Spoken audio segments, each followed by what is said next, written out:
The Senate will come to order. The Senate will come to order. All senators, the Senate will now come to order.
All right, the Senate will come back to order to ask that senators enter the chamber. We have a very special guest with us tonight.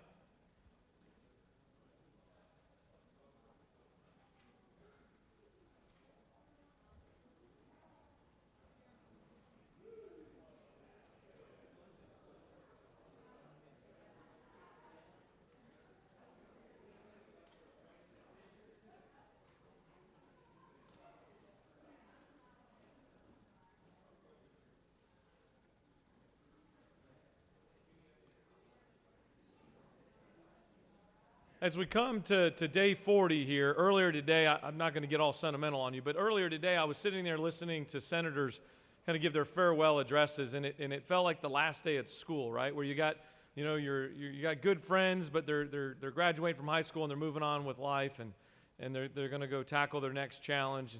And here we are today, day 40, and we all know that this has just been the strangest year of virtually every one of our lives, and so many people are sacrificing so many things to just get through each and every day. But I'm grateful for so much here tonight. I'm grateful for this body. I'm grateful for the work that we've produced out of this chamber this session. I'm grateful for the friendships and the relationships that I've been able to build and that many of you have been able to build. I'm grateful to have a signing ceremony earlier today where we were able to champion bipartisanship, cooperation, teamwork. These are things that we get to put on display for the rest of the country, and so I'm proud of that. I'm proud of being the number one place to do business. I'm proud to be an incredible place to raise your family. I'm proud of so many things. I'm also proud to have a governor that's on the job and fighting for each and every one of us. I'm proud to have a governor that I got to be sworn in with that has faced challenges that almost none of us, even in our wildest imagination, could have put in front of us. A governor that's willing to stand up and work hard. A governor that continues to communicate to myself and many of you. A governor that understands what it's like to run a business and raise a family. A governor that shows up each and every day and goes to work for 11 million Georgians. I'm proud to be able to introduce to you our 83rd governor, Brian P. Kemp.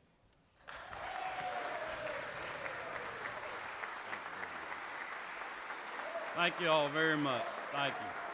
Thank you very much. Appreciate y'all. Thank you all very much. Thank you. Well, thank you guys so much. I'm honored. Thank you.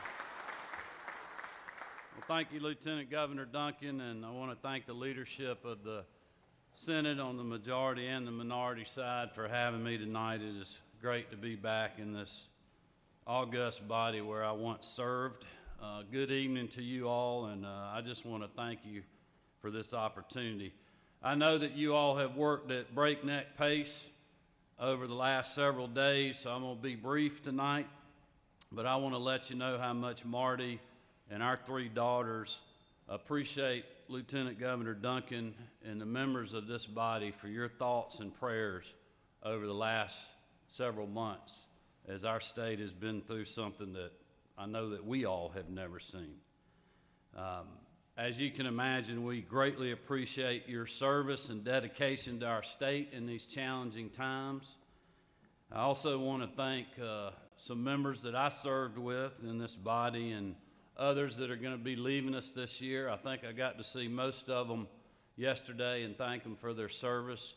But I just want to let you all know that you will be missed but not forgotten, and thank you again for your dedicated service to our state.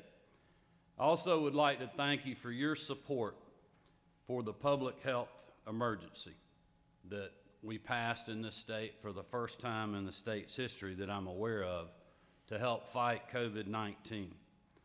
And at this critical juncture in our state's history, I'm regularly reminded of a quote from Sir Thomas Carlyle, "Sic vos non vobis." Thus we labor, but not for ourselves.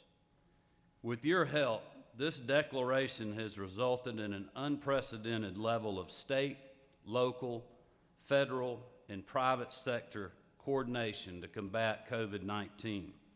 It's helped us strengthen our healthcare infrastructure, purchase life-saving equipment, and quite honestly protect lives of our fellow citizens.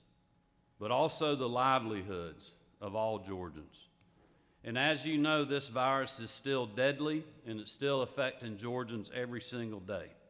We continue to urge all Georgians to heed the guidelines issued by public health officials and do their part to stop the spread of coronavirus. I can report that we have made tremendous progress in our efforts thanks to our frontline heroes, and I know that you all have thanked them many times like I have. Our law enforcement, our healthcare workers, truck drivers, grocery store clerks, and as many of you know, the National Guard, I'm pretty safe I can say this, has been in every single one of your districts, working very hard.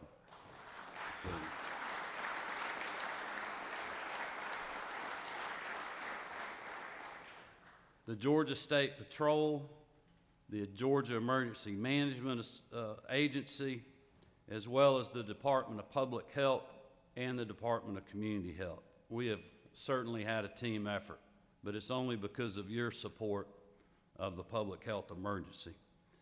These long hours and selfless service have truly inspired me, and I know that it has inspired you all and our fellow citizens. As you remember, on January 16th of this year, I addressed the people of our state in the chamber across the hall. And in 2019, we accomplished so much together. Record investments in education, innovation in healthcare, and a renewed commitment to safety for our citizens. That day, I outlined my vision for 2020, having established a strong foundation for our state that we would continue to build on that success. Unemployment was at record lows, job growth was strong, and businesses were thriving in our state. And no one could have predicted what we would face next, a worldwide pandemic, and grapple with the so many loss of American and Georgian lives in only a few short months. And with this uncertainty as a nation, we also have witnessed injustice with our own eyes in the deaths of Ahmaud Arbery and George Floyd. Communities continue to grieve, and they are looking for a path forward, one that unites us, not divide us. These unprecedented challenges hit all of us, our families, and our constituents. And as state leaders, we must continue to stand strong for the people of our state, making tough decisions and doing what is right. I'm thankful that together, at the end of this legislative session, we have managed to do some truly remarkable work for our great state. You have passed a conservative budget that reflects our values, prioritizing education, healthcare, and public safety, while confronting the challenges before us.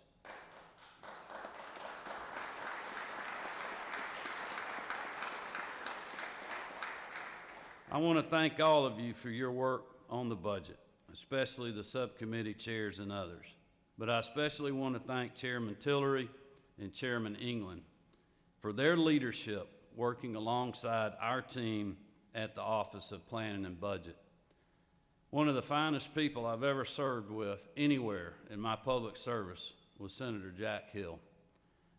We collaborated a lot on different legislation we were working on, and I was honored to be a subcommittee chairman for Jack. And we know the loss of him, what a devastating blow it was, not only for this body, for this state. But I will tell you, Chairman Tillery has stepped into that role with honor, determination, and great work ethic. Thank you, Chairman.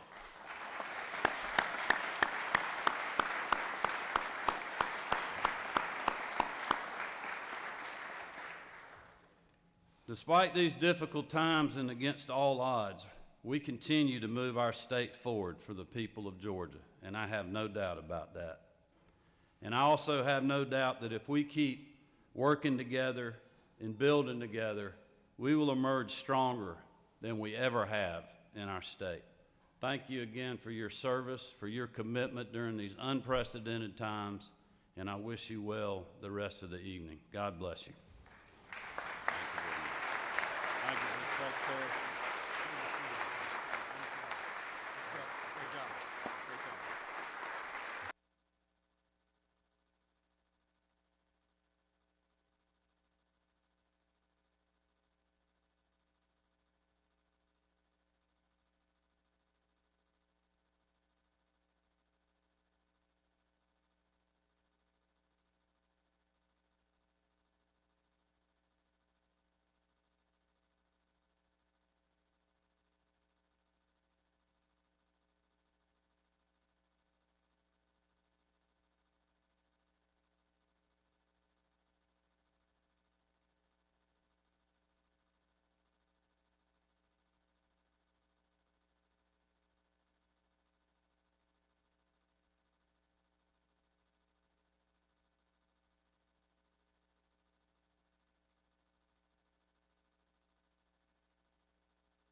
the Senate will stand at ease for a few minutes.